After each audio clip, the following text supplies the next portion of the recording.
Very good morning, everyone. This side Sanu, founder of Flames Clat, and today I am here to discuss about the very important topic for Clat and other law entrance paper, that is Union Budget का पूरा overview.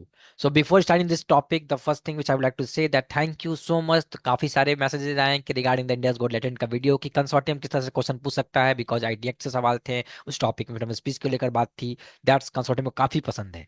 आज हम बात करने वाले हैं बेटा union budget के ऊपर। क्यों ये इंपॉर्टेंट है? क्योंकि ये पूरे कंट्री का फाइनेंशियल चीजों के बारे में डिस्कस करता है। बजट बजट क्या, एक तरह समझो जब तुम्हारे फैमिली में पापा को सैलरी मिलती है, मॉम को सैलरी मिलती है, फिर वो डिवाइड करता है ना लोकेशन की, हमें तुम्हारे पढ़ाई में इतना इन्वेस्ट करना है, यहाँ एक्सपेंडिचर करना है।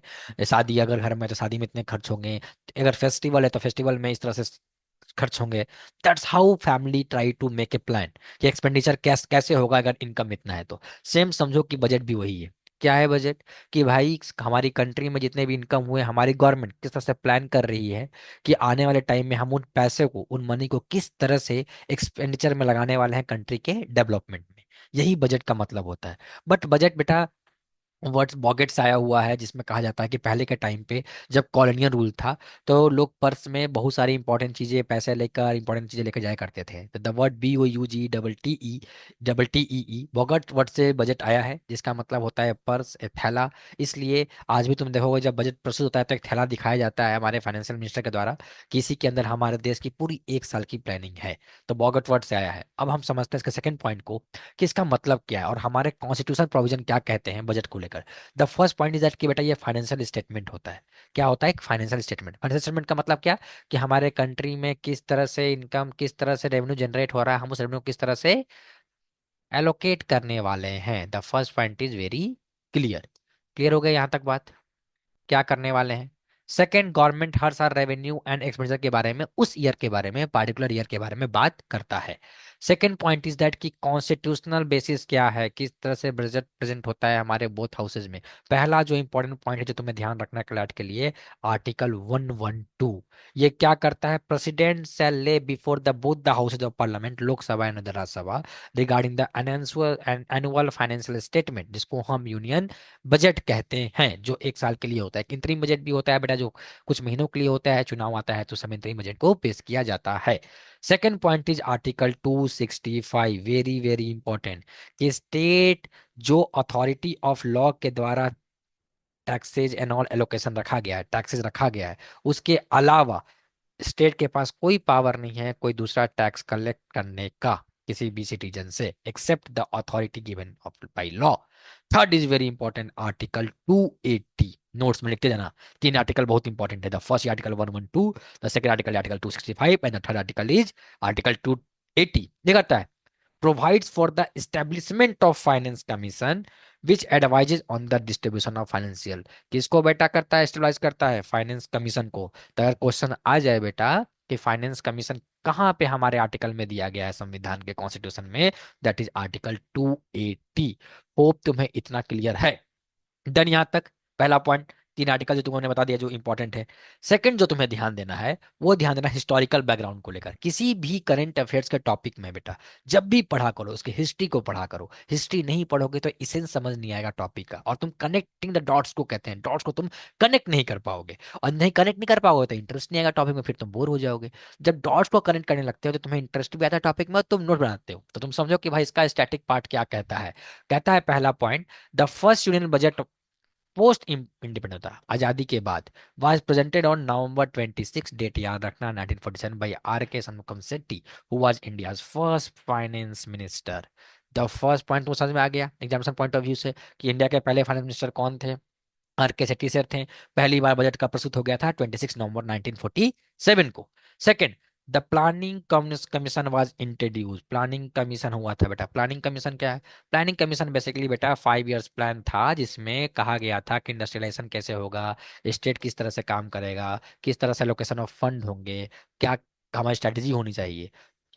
तो 1947 1950 से लेकर 2014 तक ये प्लानिंग कमीशन ने काफी अच्छी तरीके से इसके ऊपर बात किया, काम किया, और हमारे बजट का जो था वो 5 ईयर प्लान के ऊपर ही बात की गई थी। Third, the budget accounted for 171 rupees 1.15 in revenue and 197.39 crore in expenditure for a part period of 7.5 month. मतलब 7.5 मंथ, 7.5 महीने के लिए ही था, और इतना रेवेन्यू हुआ था, इतना एक्सपेंडिचर की बात की गई थी ये फर्स्ट बजट को लेकर। पॉइंट क्लियर है?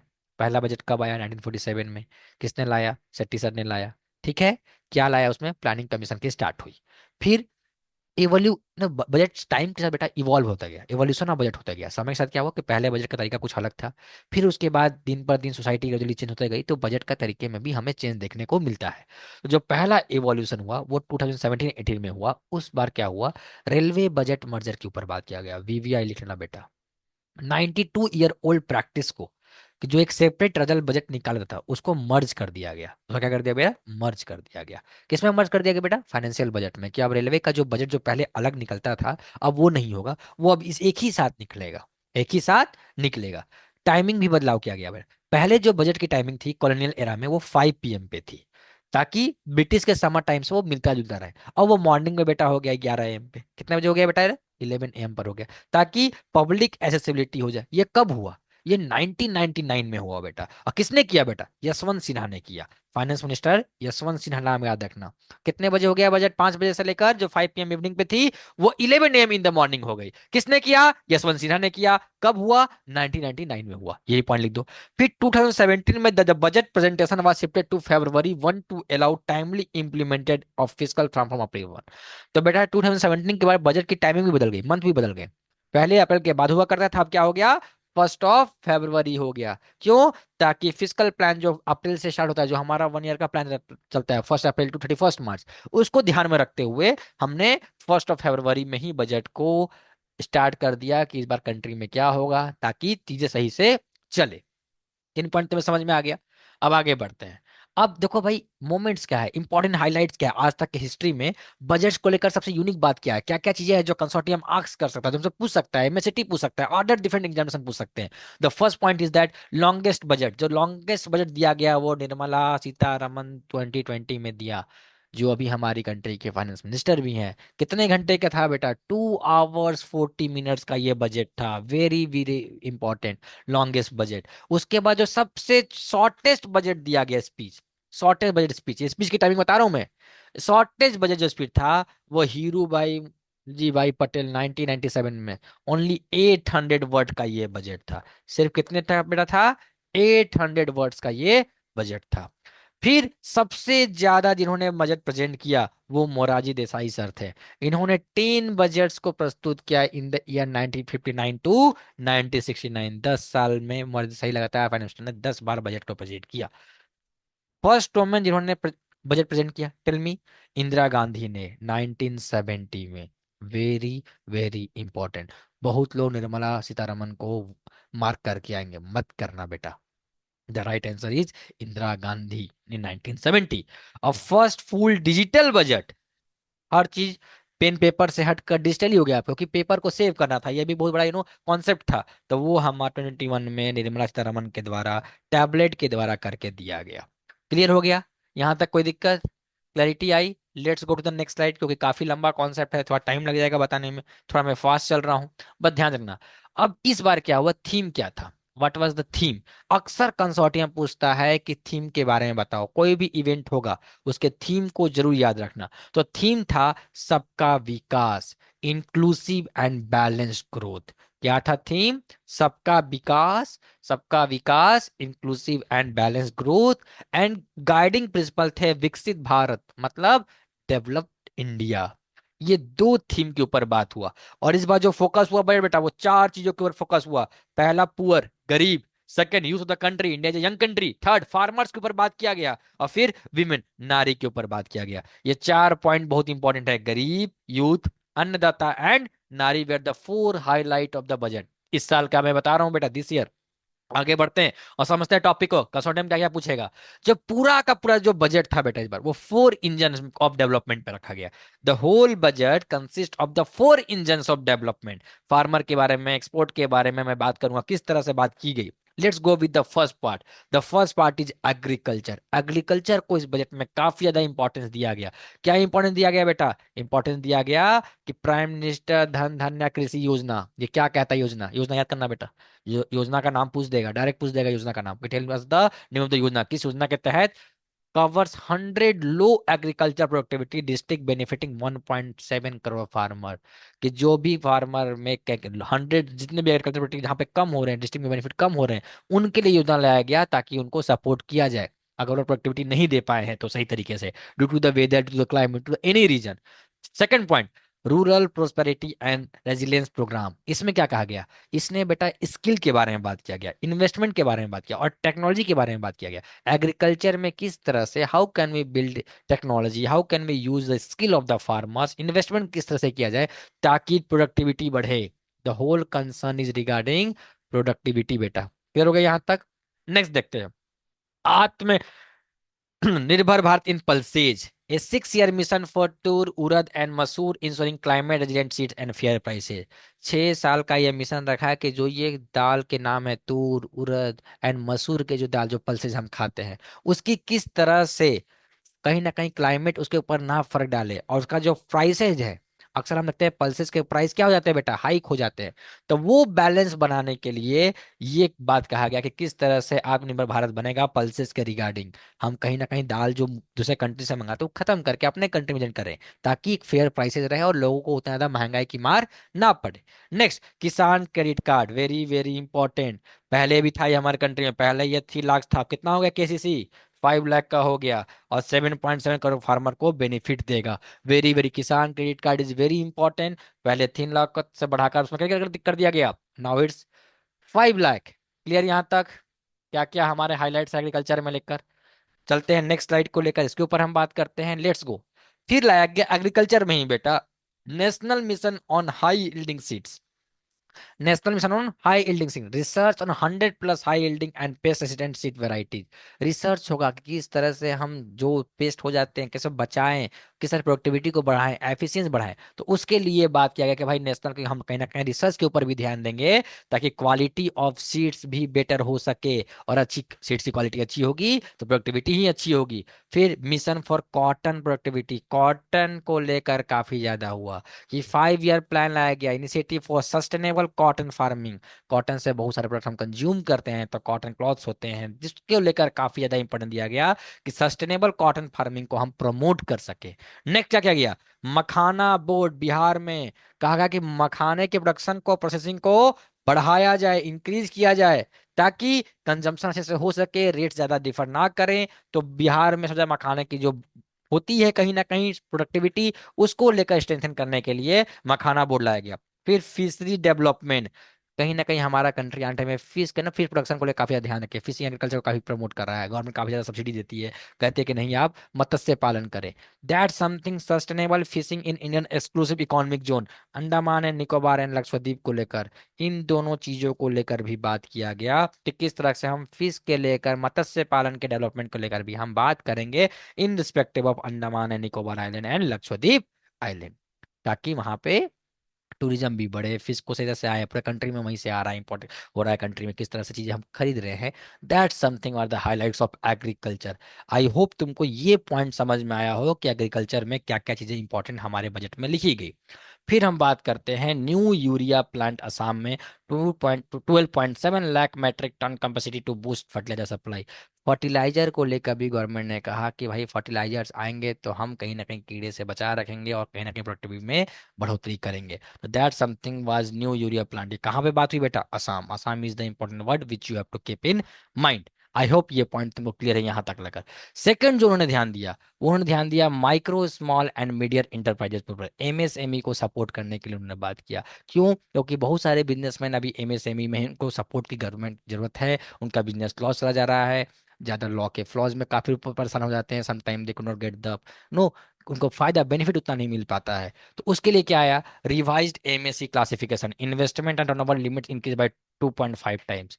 कि भाई अब आप इन्वेस्टमेंट और टर्नओवर को आप इंक्रीज कर देंगे 2.5 टाइम्स से, मतलब रिवाइज्ड किया गया। रिवाइज का मतलब जो फ्लॉड चीजें थी, जो कमियां थी, उसको सुधारा गया।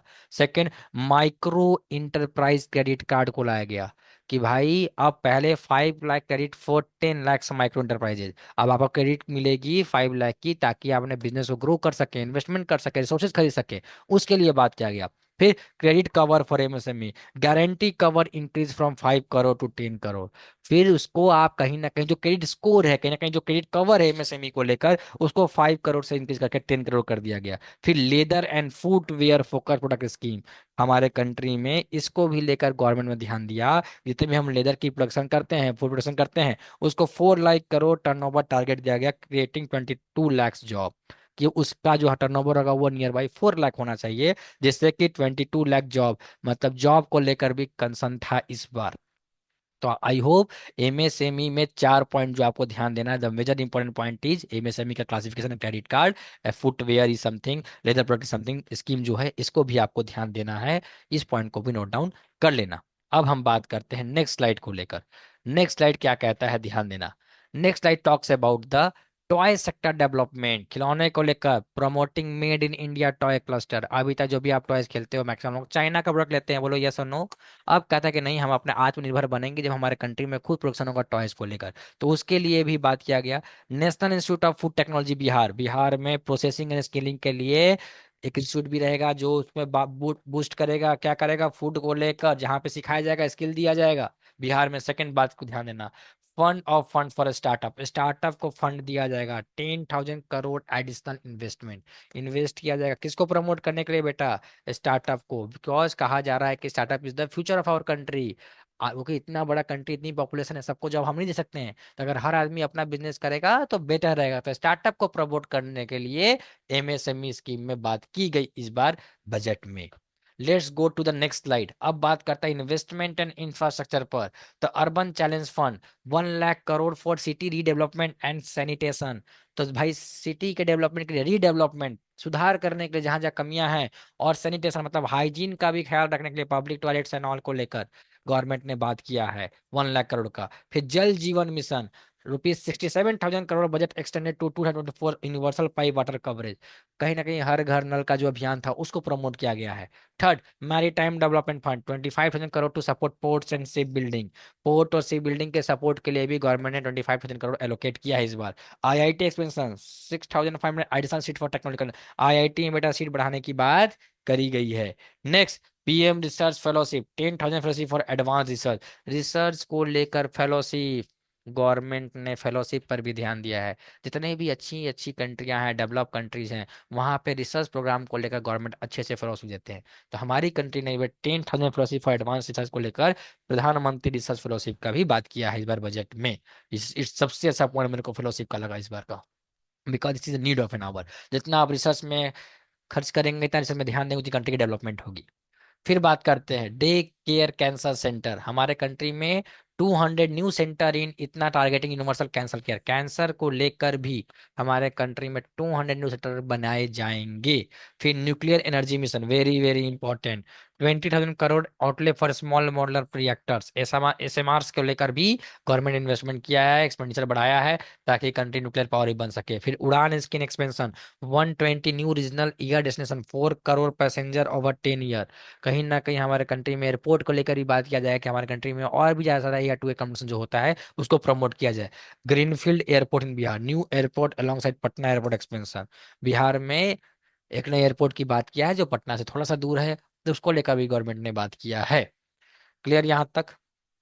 अब आगे बढ़ते हैं, लेट्स चेक करते हैं लास्ट डी, एक्सपोर्ट प्रमोशन को लेकर बात हो गया है। कंट्री जो इंपोर्ट एक्सपोर्ट के काम कर रही है उसमें क्या होगा, तो export promotion mission, sectoral and ministerial target for export growth, जो भी डिफरेंट ऑटोमोबाइल सेक्टर है वहां पे जो टारगेट है उसको लेकर बात होगी। Bharat trade net, BTN, digital platform पर ट्रेड डॉक्यूमेंटेशन, एक ऐसा प्लेटफॉर्म होगा जहाँ पे ट्रेड डॉक्यूमेंटेशन होगा, चीजें क्लियरिटी ऑफ कॉन्ट्रैक्ट रहेंगी, हर चीज एक प्रोसेस में चलेगा, एक स्ट्रक्चर में चलेगा। फिर कहता है global capacity centre, capability centre, incentive for outsourcing hubs in tier 2 cities, tier 2 cities को लेकर ये फोकस है कि वहां पे इंसेंटिव दिए जाएंगे जहां पे आउटसोर्सिंग का हब है, हम एक जगह से चीजें पहुंचा सकते हैं, उसको लेकर भी गवर्नमेंट का इस बार इन्वेस्टमेंट होगा। फिर warehousing for air cargo, storage infrastructure for perishable exports तो भाई एयर कार्गो के रिगार्डिंग भी वेयर हाउसिंग होगी, जहां पे एक स्टोरेज को बढ़ावा दिया जाएगा, क्योंकि स्टोरेज की अभी कमी है, चीजें खराब हो जाती हैं, सड़ जाते हैं। तो for that there must be a warehousing for air cargo.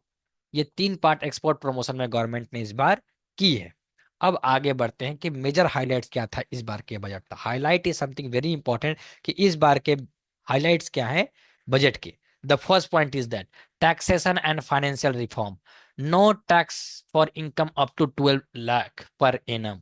पहले 7.5 था, उसको अब कर दिया गया है कि कोई भी टैक्स नहीं देगा जो सालाना किसी व्यक्ति की आय अगर इनकम अगर 12 लाख की है तो वो नो टैक्स के अंदर आ जाएगा। बट इसका मतलब ये है कि आपको आईटीआर फाइल नहीं करना है, फाइल किया करिए, भले आप 0 रुपए करें, बट फाइलिंग इज इंपॉर्टेंट।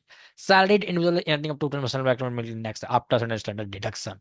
इतने डिडक्शन के बाद इतने जिनकी इनकम हो रही है उसको कोई भी टैक्स नहीं देना है।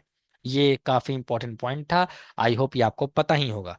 तो हमने बजट्स को लेकर बहुत सारी चीजें कवर की। अब आते हैं सोशल वेलफेयर एंड इंक्लूजन के ऊपर।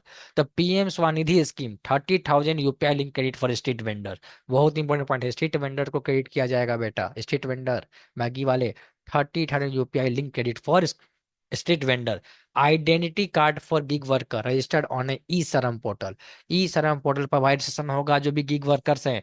Medical education expansion 10,000 new medical seats आएंगे। आईआईटी में भी बढ़ाने की बात की गई बेटा, उसके बाद मेडिकल में भी बढ़ाने की बात की गई है। Very very important point.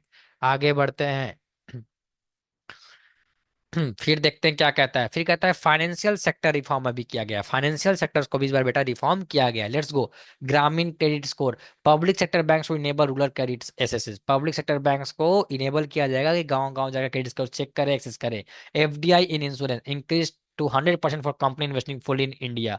कहीं ना कहीं एफडीआई आने वाले टाइम में स्टॉक एफडीआई के ऊपर हम बात कर रहे हैं, तो उसके ऊपर भी क्या है कि 100% इंक्रीज कर दिया गया। Pension reform high level forum for the pension sector. हमारे कंट्री में काफी टाइम से बात करके पेंशन स्कीम क्यों बंद कर दी गई है, क्या इशू आ रही है, तो उसके रिगार्डिंग भी पेंशन रिफॉर्म्स में बात किया गया है, जहां पर पेंशन सेक्टर पे भी ध्यान दिया जाएगा। ठीक है, क्लियर होगी यहां तक बात। अब आगे टाइम आ गया है हमारे नॉलेज को टेस्ट करने का, time to test our knowledge कि आपने मेरी कॉन्सेप्ट को कितना पढ़ा। You guys are requested to comment करके बताना यूट्यूब पे कि क्या क्या इसके आंसर होंगे। The first question, which article of the Indian constitution empowers the government to present the union budget. मैंने स्टार्टिंग में ही बताया था कि हमें 3 आर्टिकल को ध्यान रखना है। The answer should be article 112 would be the correct answer. Article 112 highlight भी है बेटा, will be the correct answer. Let's go to the second question. Second question कहता है कि in which year was the railway budget merge with Indian budget. कौन से year में railway budget को मर्ज किया गया था। यही से मैंने पढ़ा था, कहा था कि रेलवे बजट मर्ज काफी इंपॉर्टेंट है, 92 ईयर्स के बाद मर्ज हुआ था बेटा। तो द करेक्ट आंसर भी गेस करो। 2014-15, नो। 16-17, नो। 15-16, नो। 2017 एंड 18 में 92 ईयर्स के बाद मर्ज किया गया था। The correct answer will be 2017 and 18। Option D, D for Delhi would be the correct option. Last क्या है, लास्ट है कि व्हाट इज द थीम। मैंने कहा था थीम इज सबका विकास, विकसित भारत, इंक्लूसिव ग्रोथ, आत्मनिर्भर इकोनॉमी। द फर्स्ट पॉइंट जो था सबका विकास इज द राइट आंसर, जो मैंने आपको बताया, जो स्लाइड में मेंशन था। अगर तुम ध्यान से पढ़े होगे तो तुम्हें समझ में आया होगा कि सबका विकास is very important. Again union budget क्या इनकम था, 12 लाख पर एनम इज द राइट आंसर। ध्यान देना, 12 लाख और 12.5 लाख में कंफ्यूज मत होना। 12.5 लाख में 75% डिडक्शन था फॉर द सैलरीज पर्सन। ये नॉर्मल क्वेश्चन था कि न्यू इनकम स्लैब क्या है, तो उसका आंसर 12 लाख पर एनम होगा। आई होप तुम्हें समझ में आ गई इतनी सी बात कि क्या से क्या हमें ध्यान देना है। अब किसी भी टॉपिक को जब हम क्लैरिटी से बात करते हैं तो कुछ पॉइंट में ध्यान देना है करंट अफेयर्स को लेकर। नोट्स हमेशा हिस्ट्री, प्रेजेंट और कंक्लूजन में बनना चाहिए। इंपॉर्टेंट स्टैटिक क्वेश्चन हमें याद होने चाहिए। उसके बाद नोट्स को टाइम टू टाइम रिवीजन करना है, डरना नहीं है जीके से। डरोगे तो सोसाइटी उसका फायदा उठाएगा, तमाम तरह के नोट्स, तमाम तरह के जीके का ये ले लो वो ले लो, डरते नहीं है। जीके खुद से तैयार करने की चीज है। GK is all about hard work, practice and just try to memorise all the concept, that's it, that's how GK works. So I hope तुम्हें चीज क्लियरिटी आ गई। कोई डाउट होगा तो कमेंट में पूछ लेना। Just maintain smile your face because smile is the most precious thing in the world.